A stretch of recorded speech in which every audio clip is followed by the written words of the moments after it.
নমস্কার, আমি সিদ্ধব্রত দাস।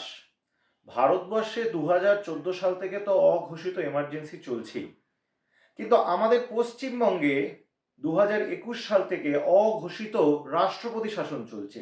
এবং সেই পরিস্থিতি যত ভোটের সামনে এসছে, বিধানসভা ভোট যত নিকটে এসছে এবং এখন মার্চ মাসে, সেটা তো একেবারে ভয়ঙ্কর আকার নিয়ে নিয়েছে।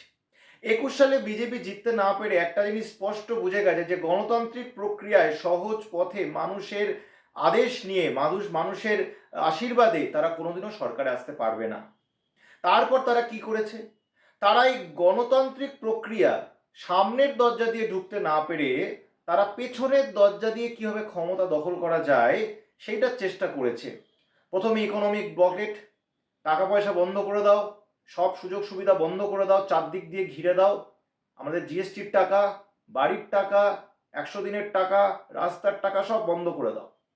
এরপর শুরু হলো এসআইআর, যেখানে 1,25,00,000 মানুষের নাম কাটা।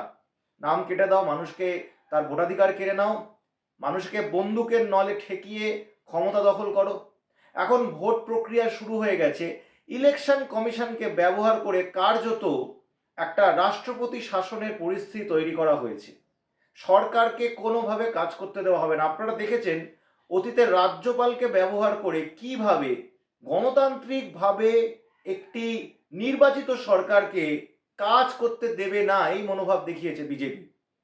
একের পর এক বিল আমাদের পশ্চিমবঙ্গের অ্যাসেম্বলি যে বিলগুলো পাশ করিয়েছে, অপরাজিতা বিল ধরুন, বিভিন্ন রকমের বিল, বিভিন্ন ইউনিভার্সিটির সিদ্ধান্ত কারা চ্যান্সেলর ভাইস চ্যান্সেলর হবে, বিভিন্ন পদের নিয়োগ সব আটকে দেওয়া, সেগুলোকে ডিলে করা, সেগুলো তো হচ্ছিলই। সরকারকে কোনো পদক্ষেপ নিতে দেবে না, বিভিন্নভাবে আটকে দেবে। এবারে এখন ইলেকশন এসছে, ইলেকশনে যেটা করা হচ্ছে, চিফ সেক্রেটারিকে সরিয়ে দাও, পুলিশদের সরিয়ে দাও, আমলাদের সরিয়ে দাও, WBCS অফিসারদের সরিয়ে দাও, সবাইকে সরিয়ে দাও এবং সরিয়ে একেবারে দিল্লি থেকে অঙ্গুলি হিলনে সরকারটাকে চালাও। দিল্লি ঠিক করে দেবে কি হবে, দিল্লি বলে দেবে কাকে অ্যারেস্ট করতে হবে, দিল্লি বলে দিতে হবে কাকে ট্রান্সফার করা হবে, দিল্লি বলে দেবে কি করা হবে এবং রাজ্যকে সেটা করতে হবে।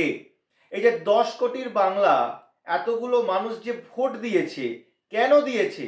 তাদের ভোটের কোনো মূল্য বিজেপির কাছে নেই। দিল্লি পরিষ্কার পশ্চিমবঙ্গের মানুষকে বলছে, নয় আমায় জেতাও, না হলে আমি তোমায় শেষ করে দেবো। এবং সেটাই নির্বাচন কমিশন তার আদেশ মেনে করছে। গণমঞ্চ বার্তা দেখছেন, আপনারা লাইক, শেয়ার, সাবস্ক্রাইব করুন।